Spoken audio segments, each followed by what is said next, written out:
et sœurs en Christ, tous les membres des églises branches et des sanctuaires locaux, les téléspectateurs de DCN et tous les enfants de Dieu qui assistent au culte via Internet.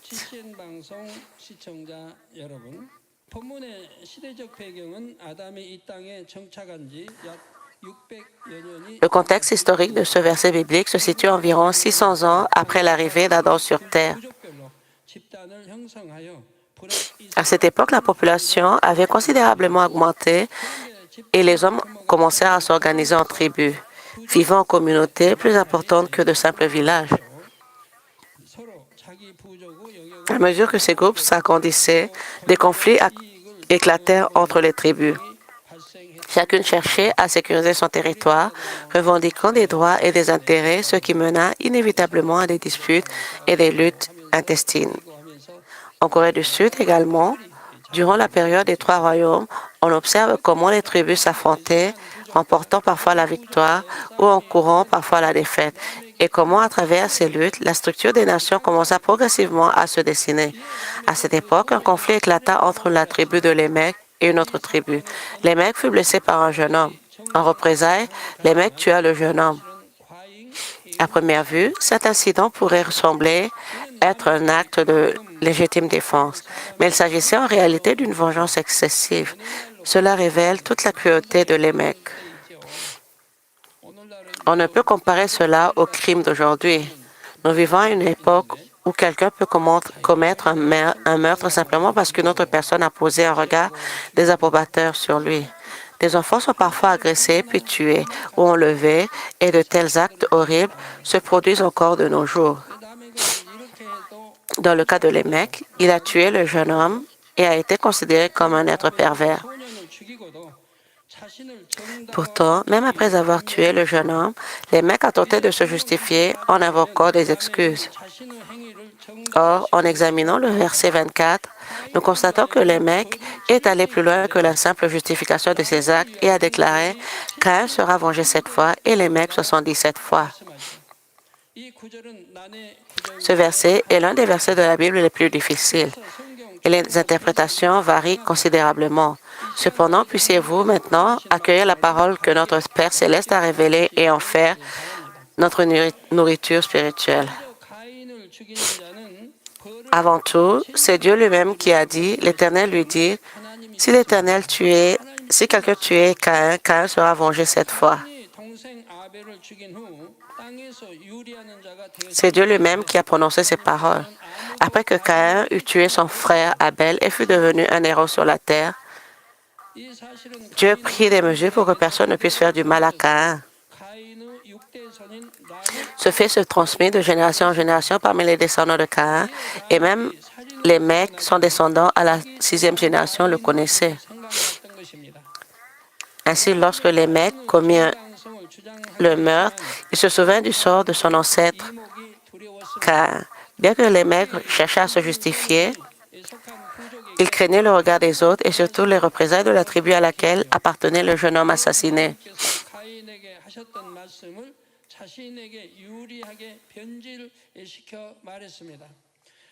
Sous l'effet de cette peur, il déforma les paroles de Dieu à son avantage, déclarant « Caïn sera vengé 7 fois et les mecs 77 fois ». Genèse 4, 24. Autrement dit, il menaçait quiconque lui ferait du mal de subir 77 fois la punition divine. Mais les mecs n'étaient pas en droit de tenir de tels propos. Dieu ne lui avait jamais adressé de telles paroles et son exagération, comparant la punition à 77 fois la sienne, était extrême.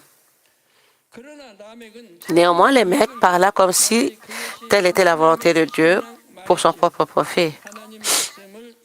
Nous ne devons jamais déformer la parole de Dieu ni mentir en son nom. Aujourd'hui encore, il arrive que certains citent la parole de Dieu à leur propre avantage ou pour conforter leur position. Par exemple, certains pasteurs ou leaders religieux disent souvent « Si vous n'obéissez pas, vous serez punis ».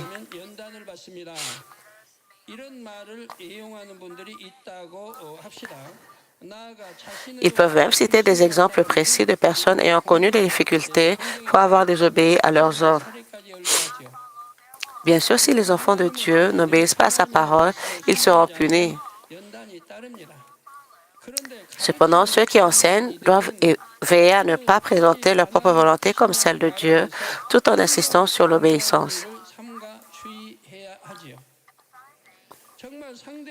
Nous devons toujours nous examiner avec sincérité. Parlons-nous par amour véritable pour les autres ou cherchons-nous à asseoir notre autorité?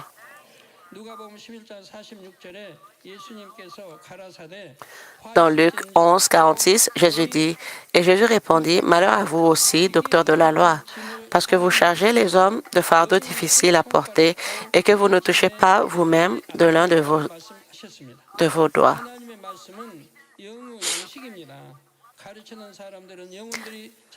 La parole de Dieu est la nourriture de l'esprit. Ceux qui enseignent doivent la préparer de manière à ce que chacun puisse la recevoir selon sa mesure de foi. Mais si la parole de Dieu est déformée et utilisée comme un outil d'intimidation des âmes, le jugement pourrait s'abattre sur celui qui agit ainsi.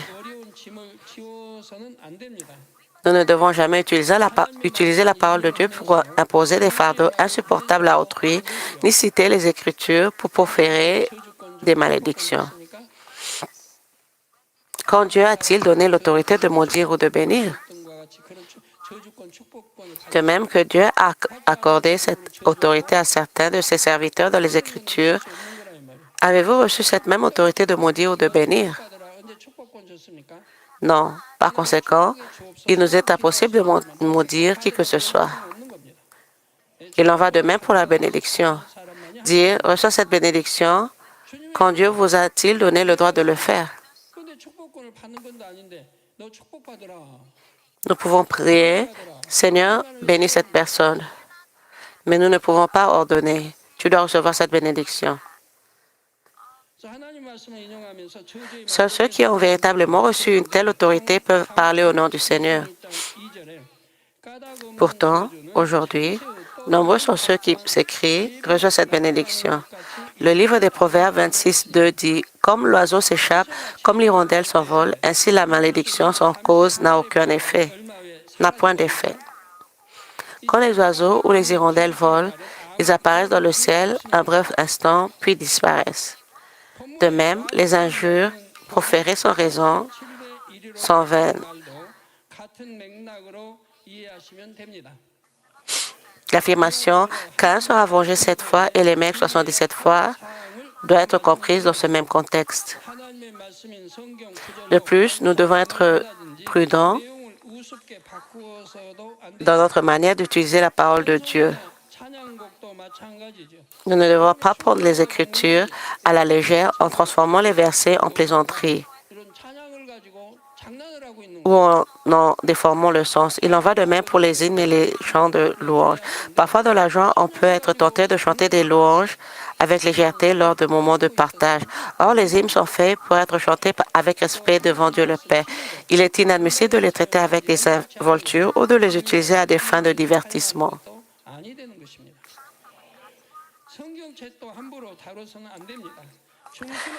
De la même manière, la vérité de la parole de Dieu doit être utilisée à bon escient. Il n'est pas juste de citer ou d'appliquer la parole de vérité de façon inappropriée.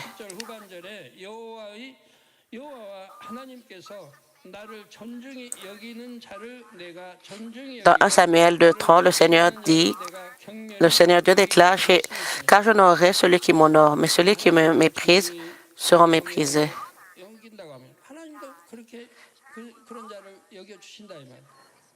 Si nous honorons et révérons Dieu, il nous honorera en retour. Mais ceux qui le méprisent ne peuvent échapper à son mépris. Ainsi donc, bien-aimés croyants, honorez notre Père céleste et ce faisant, soyez honorés au nom du Seigneur.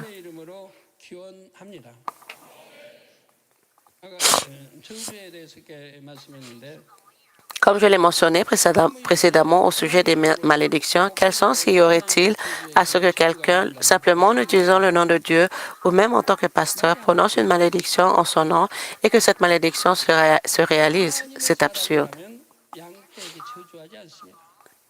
Un véritable serviteur de Dieu ne maudit pas son troupeau. Même s'il avait le pouvoir de bénir ou de maudire, il ne l'utiliserait pas pour maudire.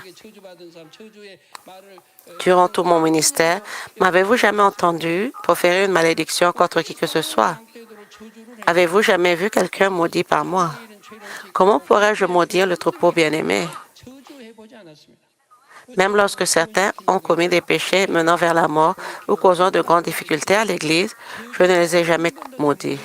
Au contraire, j'ai cherché à les sauver, à les amener à la repentance et à les ramener à Dieu afin qu'ils soient sauvés. Jamais je n'ai prononcé de paroles de malédiction. Pourtant, aujourd'hui, certains maudissent si facilement le troupeau. Mais de telles malédictions sont sans effet, car Dieu ne confierait jamais le pouvoir de maudire à de telles personnes. Chers frères et sœurs en Christ, examinons maintenant le verset 26. Adam connut sa femme, elle enfanta un fils et l'appela du nom de Seth. Car, dit-elle, Dieu m'a donné un autre fils à la place d'Abel que Caïn a tué.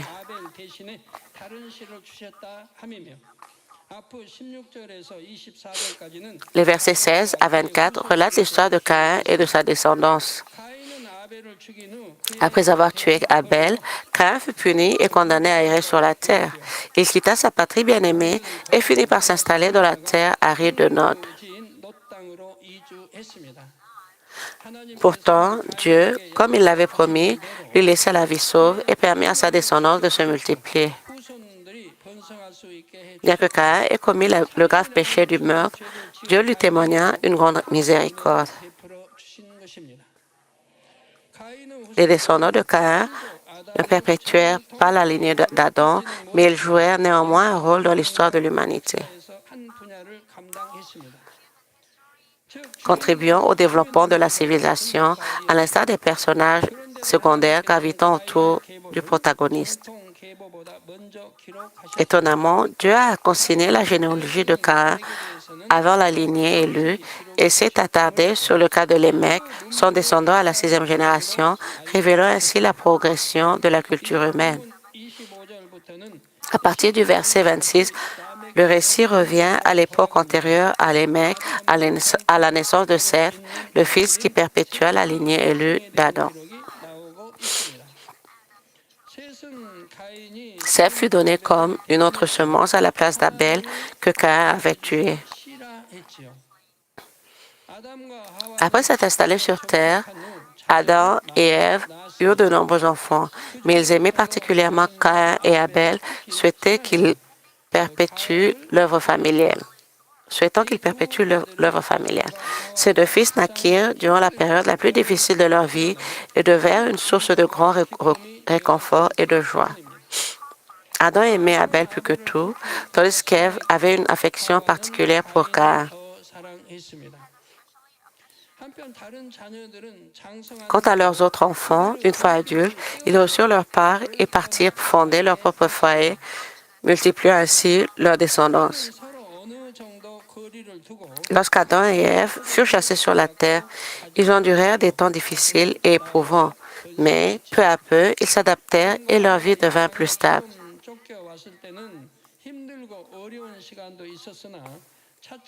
Leurs besoins de nourriture, vêtements et abris furent comblés, et voyant leurs enfants grandir, ils purent enfin trouver la joie. Mais cette joie fut soudainement brisée par un événement inattendu. Le meurtre d'Abel par Caïn.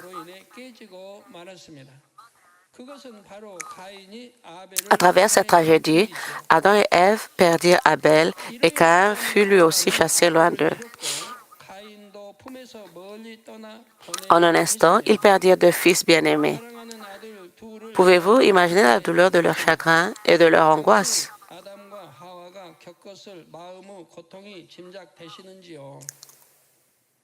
Lorsqu'un tel malheur frappe une famille, toute la maisonnée souffre dans la peur et la douleur.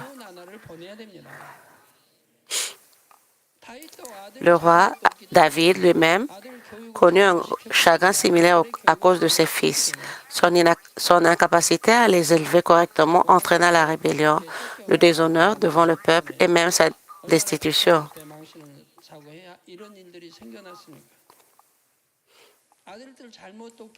La douleur de perdre d'un coup les fils qu'ils aimaient et sur lesquels ils comptaient était immense.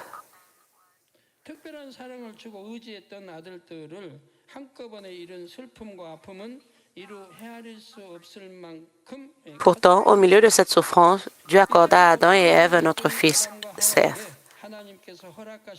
Adam et Ève eurent d'autres enfants après et avant Seth, mais ce dernier est mentionné ici précisément parce qu'il perpétua la lignée choisie d'Adam.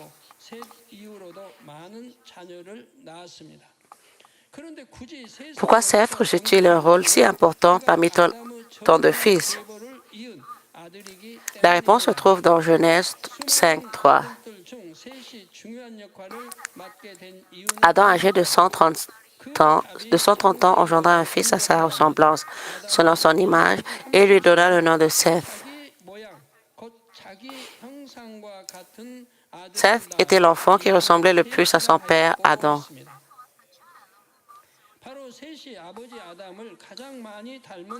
Nous approfondirons ce point la prochaine fois.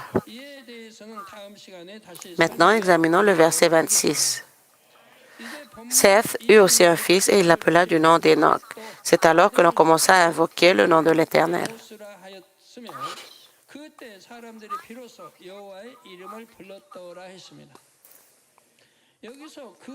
Que signifie l'expression « c'est alors que l'on commença à invoquer le nom de l'Éternel » ? Si nous réfléchissons à l'inverse, nous pouvons déduire qu'avant cela, personne n'invoquait le nom de l'Éternel. Alors, que signifie précisément invoquer le nom de l'Éternel? Cela signifie croire en l'existence et la puissance de l'Éternel Dieu, l'adorer et le prier.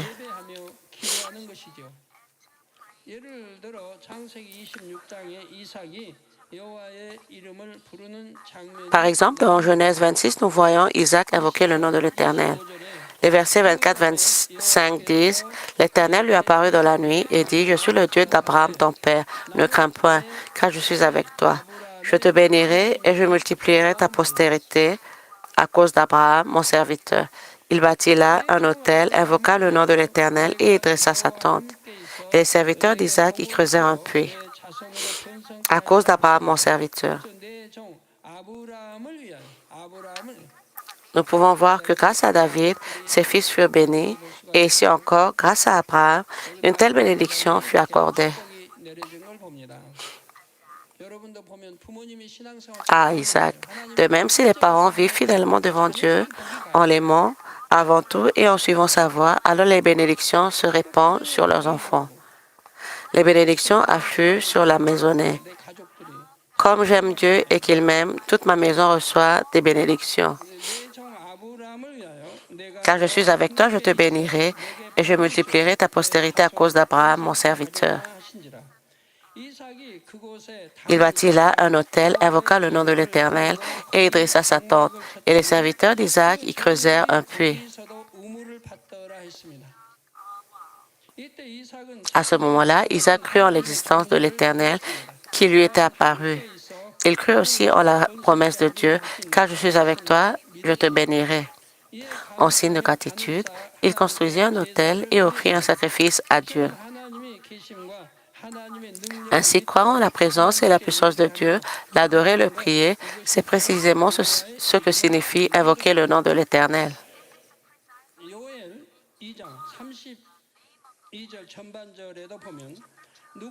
Joël 2,32 dit aussi, « Alors quiconque invoquera le nom de l'Éternel sera sauvé. » Oui, quiconque invoquera le nom de l'Éternel sera sauvé. Ce verset de l'Ancien Testament est cité dans Romains 10, 13. « Car quiconque invoquera le nom du Seigneur sera sauvé. » Que ce soit dans l'Ancien ou le Nouveau Testament, la vérité est la même. Car quiconque invoquera le nom du Seigneur sera sauvé. À noter que, selon la tradition juive, le nom divin Yahweh, Jéhovah, est trop sacré pour être prononcé à la légère. Cela signifie qu'on ne peut pas prononcer le nom de l'Éternel à la légère. C'est une marque de respect envers Dieu. C'est pourquoi son nom n'est pas prononcé à la légère. Par conséquent, l'affirmation « car quiconque invoquera le nom de l'Éternel, du Seigneur sera sauvé » ne signifie pas que le salut est garanti simplement en disant « Seigneur, Seigneur ». Si vous invoquez le nom du Seigneur, êtes-vous automatiquement sauvé? Non, invoquer le nom du Seigneur signifie le révérer, l'aimer et vivre selon sa parole.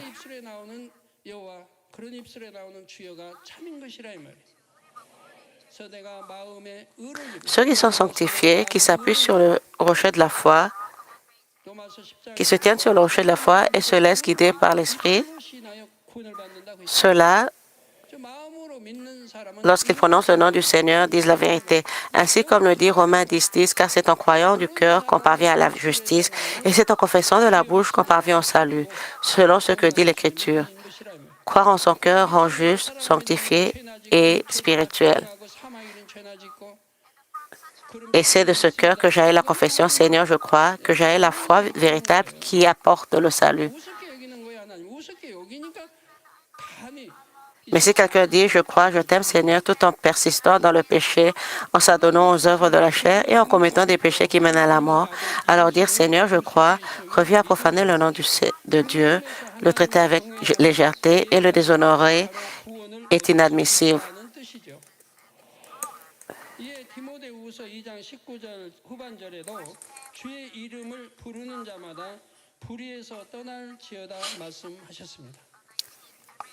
Le véritable salut vient lorsqu'on croit en l'existence et à la puissance de Dieu, lorsqu'on croit que son Fils Jésus est le Sauveur et que l'on adore avec révérence du fond du cœur. Comme le dit 2 Timothée 2,19, et quiconque prononce le nom du Seigneur, qu'il s'éloigne de l'iniquité. Et Matthieu 7,21 déclare, ceux qui me disent Seigneur, Seigneur n'entreront pas tous dans le royaume des cieux, mais celui-là seul qui fait la volonté de mon Père qui est dans les cieux. Par conséquent, ceux qui se détournent de l'iniquité et vivent selon la volonté de Dieu, le Père, sont ceux qui invoquent véritablement le nom du Seigneur et ce sont ceux qui reçoivent le salut. Pourquoi Dieu a-t-il cultivé l'humanité sur cette terre? Ce n'était pas pour faire entrer au ciel des personnes pécheresses et perverses.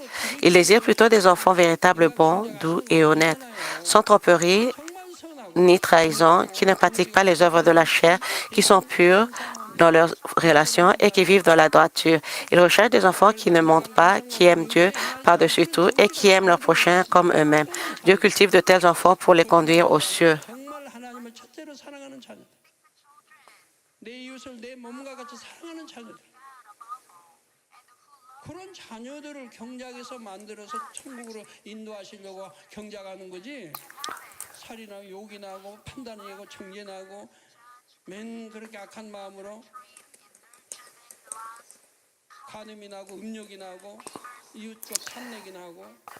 Mais ceux qui tuent, maudissent, jugent, condamnent, commettent l'adultère, se livrent à la convoitise, convoitent les biens de leur prochain et vivent avec un cœur mauvais, Dieu n'a aucune raison de les cultiver pour le ciel. Les Écritures les appellent la paille. La paille sera brûlée par le feu et jetée en enfer. Seul le bon grain sera rassemblé dans la grange, c'est-à-dire conduit au ciel. Dieu cultive pour récolter le bon grain. De même que les agriculteurs cultivent la terre pour récolter le grain et non la paille, car la paille est rejetée. Dieu cultive aussi sur cette terre pour ne récolter que le bon grain. Et lorsque vous devenez le bon grain, vous recevez l'amour et la bénédiction de Dieu en proportion. Par conséquent, les Écritures doivent clairement enseigner que dire simplement Seigneur, Seigneur et invoquer son nom ne garantit pas le salut. Ésaïe 59, 1, 2 dit, non, la main de l'Éternel n'est pas courte pour sauver, ni son oreille trop dure pour entendre. Mais ce sont vos crimes qui mettent une séparation entre vous et votre Dieu. Qui a mis cette séparation entre Dieu et vous? Ce sont vos péchés et votre méchanceté qui ont creusé la distance. Celui qui est sans péché n'a aucun obstacle avec Dieu. Ils sont proches, unis. Je suis dans le Seigneur et le Seigneur est en moi. C'est pourquoi lorsqu'une telle personne prie, la réponse vient rapidement. Ainsi, mais ce sont vos crimes qui mettent une séparation entre vous et votre Dieu. Ce sont vos péchés qui vous cachent sa face et l'empêchent de vous écouter. À cause du péché, vous ne pouvez plus vous tourner vers Dieu et il se détourne de vous. Lorsque vous priez en étant pécheur, il cache son visage et n'écoute pas. Surtout les péchés qui mènent à la mort, de telles prières restent sans réponse. Ainsi, ce sont vos péchés qui vous cachent sa face et l'empêchent de vous écouter. Dieu n'écoute pas de telles prières. Même si l'on crie désespérément, à l'aide, sauve-moi, il arrive que Dieu n'entende pas. Ce n'est pas que ses oreilles soient sourdes, mais le péché a érigé un mur entre lui et nous. Imaginez-vous enfermé dans une pièce close. Vous aurez beau crier à l'aide, votre voix ne pourra pas s'échapper. Plus les murs sont épais et solides, moins on entend les bruits extérieurs. De la même manière, le péché construit un mur entre vous et Dieu. Vous aurez beau vous écrier dans la prière, elle ne l'atteindra pas. Il est donc naturel qu'aucune réponse ne vienne. Par conséquent, s'il n'y a pas de mur de péché entre nous et Dieu, avec quelle clarté nous pouvons communiquer avec lui? Zacharie 13, 9 dit, «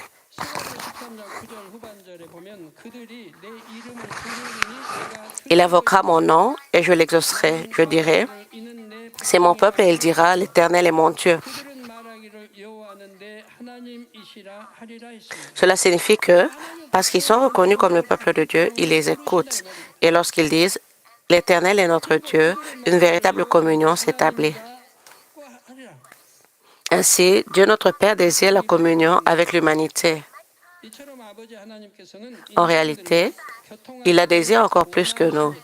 Il aspire à communier avec nous, intimement et profondément.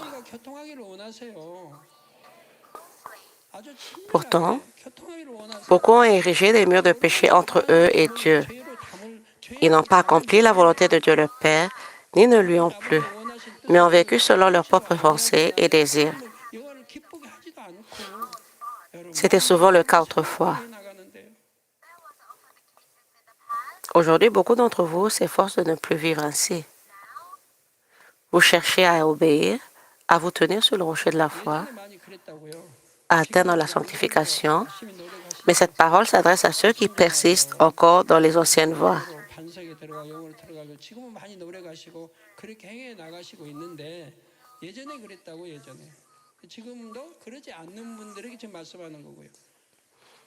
Lorsque nous invoquons le nom de Dieu, notre Père, il nous écoute et désire nous répondre.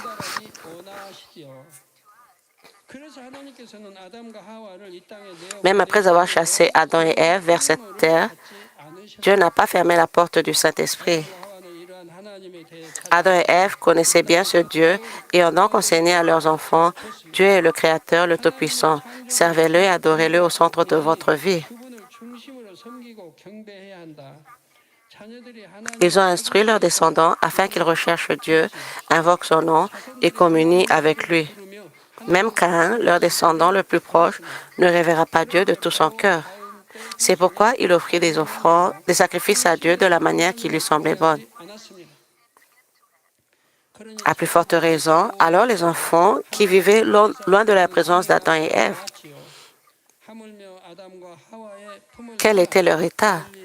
La conscience de Dieu qu'ils avaient entendue de leur père Adam s'est rapidement estompée. À chaque génération, ce déclin s'est accentué. Un facteur majeur de ce phénomène était l'influence des mauvais esprits qui règnent dans les airs. Satan s'est efforcé d'empêcher les descendants d'Adam d'avoir foi en Dieu. Il implanta la contre-vérité dans leur cœur et les a conduits à se compromettre, à se corrompre toujours davantage par le mal. Les descendants d'Adam avaient entendu parler d'Éden, du monde spirituel, mais ils ne l'avaient pas expérimenté directement.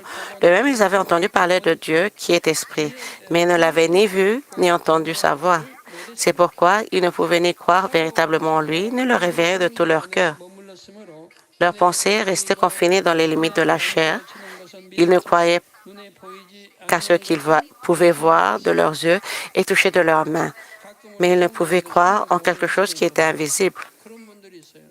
Parfois, certains croyants, même après de nombreuses années de foi, disent encore, « Si seulement je pouvais rencontrer Dieu, alors je croirais. » Vraiment, comment puis-je le rencontrer? Mais réfléchissez, combien de choses Dieu nous a-t-il déjà montrées, des choses qu'aucun humain ne peut faire, qu'aucune science ne peut accomplir, aussi avancées que devient la civilisation.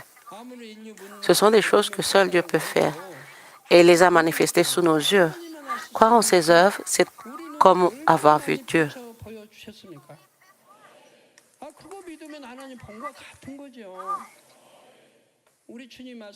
Comme l'a dit notre Seigneur, celui qui m'a vu a vu le Père. Jean 14, 9. Si nous avons été témoins des nombreux miracles et signes que seul Dieu peut accomplir, les voir revient à voir Dieu lui-même.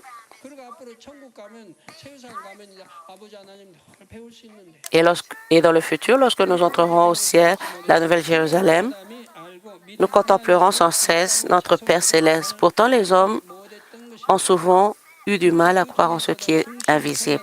De ce fait, les descendants n'ont pas véritablement connu le Dieu qu'Adam avait connu, en qui il avait cru. Bien sûr, parmi eux, il y avait des enfants au cœur droit qui croyaient au Dieu dont Adam leur avait parlé et qui cherchaient à comprendre. Quel genre d'être humain est-il? Abel était de cela, et après lui, Seth, que Dieu donna à sa place, l'était aussi. Adam n'eut donc d'autre choix que de désigner Seth comme fils pour perpétuer sa lignée. En réalité, parmi les fils d'Adam, hormis la lignée de Seth, tous devinrent des hommes charnels sans relation avec Dieu. Les êtres charnels, Dieu a promis dans les Écritures qu'il ne demeurerait jamais éternellement avec eux. Mon esprit ne restera pas à toujours dans l'homme, car l'homme n'est que chair. Les êtres charnels se corrompent et par conséquent, Dieu ne peut être avec eux. Il en est de même pour vous. Si vous êtes charnel, la communion avec Dieu est impossible. Mais si vous êtes spirituel, la communion avec lui se fait naturellement. Pourtant, ceux qui vivent selon la chair, surtout ceux qui commettent des péchés menant à la mort, qui montent, jugent, condamnent et haïssent ces êtres charnels, ne peuvent pas être avec Dieu. Pourquoi? Parce que Dieu est saint. Il est sans tache ni défunt, ni défaut. Finalement, à l'époque de Noé, la terre était si remplie de méchanceté qu'elle ne put s'échapper au jugement du déluge. Le jugement du déluge survint environ 1600 ans après le début de la culture humaine de Dieu. Si l'on additionne les dates bibliques, on arrive à exactement 1656 ans avant le déluge. Dieu savait déjà que cela arriverait. Pourtant, la culture humaine devait se poursuivre. Dieu fit donc naître à cette époque un homme nommé Noé. Noé était un homme juste et intègre dans son temps. Noé était le descendant de Seth à la 9e génération. Parmi les descendants de Seth figurait également le grand Enoch. Cette véritable lignée, laissez-moi conclure le message. Chers frères et sœurs en Christ, nous avons aujourd'hui examiné le cas de Lémec, descendant de Caïn et Seth, qui perpétua la véritable lignée d'Adam à la place d'Abel. Nous constatons que les descendants de Caïn et ceux de Seth suivirent deux voies opposées. De même que Caïn modifia la pratique des sacrifices selon sa propre volonté, son descendant Lémec corromput la parole de Dieu. À l'inverse, Seth et ses descendants révérèrent et servirent Dieu de tout leur cœur. La différence entre ces deux lignées se résume-t-elle à une simple question de sang? Non. Même à Caïn, qui a commis un grand péché, Dieu a fait preuve d'une miséricorde et d'une compassion infinie. Être une personne charnelle ne signifie pas que Dieu se détourne de vous ou s'éloigne de vous. Au contraire, notre Père céleste attend avec impatience que vous vous détourniez de la chair, que vous cessiez d'être un être charnel pour devenir un être spirituel. Par l'intermédiaire de ses serviteurs, il vous le proclame et vous exhorte sans cesse. Voici la grâce de notre époque. Par la crucifixion de son Fils unique Jésus et par le sang qu'il a versé, nous avons reçu cette grâce. Sinon, Dieu n'aurait jamais de relation éternelle avec les êtres charnels. Mais aujourd'hui, il en est autrement. Si vous repentez et vous détournez, si vous détachez de la chair et atteignez la sanctification, alors vous pouvez recevoir l'amour de Dieu en abondance. Quels que soient les défauts ou les péchés, si l'on se repent et qu'on s'en détourne, Dieu nous aimera assurément. Quels que soient les défauts, si Caïn n'avait pas oublié cette grâce divine, il aurait enseigné à ses descendants à le révérer. Dieu dispense son amour sans discrimination, mais le résultat dépend du cœur avec lequel chacun le recherche. À l'approche des temps de la fin, la distinction entre le flot de l'esprit et le flot de la chair s'affirme plus clairement. Dieu et la Trinité désirent que tous les enfants soient sauvés et entrent dans le royaume bienheureux des cieux. C'est pourquoi il répond sa grâce et son amour en abondance. Selon le libre arbitre de chacun, suivre le flot de l'esprit ou celle de la chair est une question de choix. Chers frères et sœurs en Christ, puissiez-vous choisir l'amour d'aimer Dieu de tout votre cœur et de suivre avec joie le flot de l'esprit. Je vous bénis au nom du Seigneur Jésus-Christ. Amen. Prions, pensons au sujet du message. 말씀을 통해 아버지 하나님의 마음과 뜻을 잘 깨달아 알게 하시고 주님의 마음을 닮은 참 자녀로 변화되어 영의 흐름을 잘 탈 수 있는 복된 성도님들이 다 되게 해 주시옵소서. 감사드리며 우리 주 예수 그리스도 이름으로 Merci, nous avons ainsi prié au nom de notre Seigneur Jésus-Christ. Amen. 원로 목사님의 환자를 위한 기도를 받겠습니다. Comme nous recevons la prière du pasteur émérite, pour les malades sur la vidéo, posez vos mains sur vos parties malades ou vos parties faibles de votre corps. Si vous n'êtes pas malade, s'il vous plaît, posez vos mains sur votre torse pour recevoir la prière et les réponses par la foi. Alléluia, Dieu Tout-Puissant, notre bien-aimé Père. S'il te plaît, impose tes mains sur tous les croyants qui reçoivent cette prière maintenant. Montre tes œuvres qui transcendent le temps et l'espace à ceux qui reçoivent cette prière via GCN, Internet et la télévision par satellite dans les églises branches et les sanctuaires locaux, ainsi qu'à tous les autres enfants de Dieu dans le monde. Donne-leur la foi pour croire de tout leur cœur, chasse les pensées négatives et les doutes et chasse tous les tests et les preuves. De la tête aux pieds, tous les entrailles, articulations, nerfs, tissus et cellules, quelle que soit la partie malade, brûlez avec le feu du Saint-Esprit et la lumière originelle. Au nom de Jésus-Christ, je commande à l'ennemi, le diable et Satan, que toutes les maladies, germes et virus, infirmités disparaissent, que la lumière soit. S'il te plaît, brûle toutes leurs maladies terminales et incurables avec le feu du Saint-Esprit.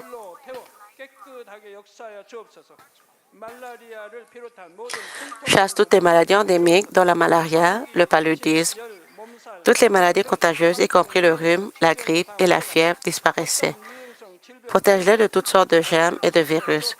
Guéris-les de toutes sortes de cancers, de l'estomac, du poumon, du foie, du sein, de l'utérus et de l'intestin. Le sida, la leucémie, l'apoplexie cérébrale, l'hypertension et l'hypotension artérielle, le diabète, les problèmes de thyroïde, les maladies cardiaques, pulmonaires et maladies de femme, ainsi que toutes les inflammations disparaissaient. Guéris-les de la polio, les accidents vasculaires cérébraux, de l'arthrite et les hernies discales, maux de dos, maux de tête, névralgie et toute autre douleur disparaissaient. Épilepsie, autisme, dépression, névrose et autres maladies mentales disparaissaient. Toutes sortes de paralysies soient déliées. Levez-vous, marchez et sautez. Que les yeux puissent bien voir, que les oreilles puissent bien entendre, que les aveugles voient, les sourds entendent et les muets parlent. Guéris-les des séquelles de toutes sortes d'accidents. Restaure leurs os brisés. Restaure-les des brûlures. Permets que la chaleur et l'association de brûlures disparaissent. Père, qu'il ne reste aucune cicatrice. Sois purifié de toutes sortes de dépendances à la drogue, d'empoisonnement et de toxicomanie. Permets que les nerfs, tissus et cellules morts soient régénérés. Redonne vie aux morts. Donne-leur la bénédiction de la conception, recevez la bénédiction de la conception. Au nom de Jésus-Christ, je commande à l'ennemi, le diable et Satan, aux maîtres de la puissance de l'air, aux forces maléfiques des lieux célestes et à leurs serviteurs, disparaissez. Disparaissez, esprit mauvais, impur, de fausseté et trompeur, esprit de séparation et toutes les forces des ténèbres. Délie les lieux des ténèbres, ténèbres disparaissez, que la lumière soit. Dieu le Père, donne-leur la force de s'écrier dans la prière et la puissance de se débarrasser des péchés et de se sanctifier. Comme leurs âmes prospèrent, que tout aille bien pour eux et que leur famille soit évangélisée. Protège-les de toutes sortes d'accidents et de catastrophes tout au long de cette semaine et bénis-les pour qu'ils mènent une vie prospère sans aucun problème. Avec le fardeau du Saint-Esprit, de l'armée céleste et des anges, et avec tes yeux ardents, protège tous tes enfants, leurs familles, leurs lieux de travail et leur commerce. Donne aux étudiants la sagesse et compréhension et donne leur enthousiasme et la ferveur pour étudier ardemment. S'il te plaît, garde leur cœur et leur pensée des choses du monde et permets qu'ils puissent s'aimer Dieu avec plus de ferveur. Que tes enfants mangent, boivent ou quoi qu'ils fassent, permets qu'ils puissent le faire en vivant une vie qui te glorifie, Dieu le Père. Qu'ils soient capables de témoigner de du Dieu vivant en disant, j'ai rencontré et expérimenté Dieu et j'ai reçu ses réponses et ses bénédictions. Dieu notre Père, merci. Sois glorifié toi seul. Au nom de notre Seigneur Jésus-Christ, j'ai ainsi prié. Amen.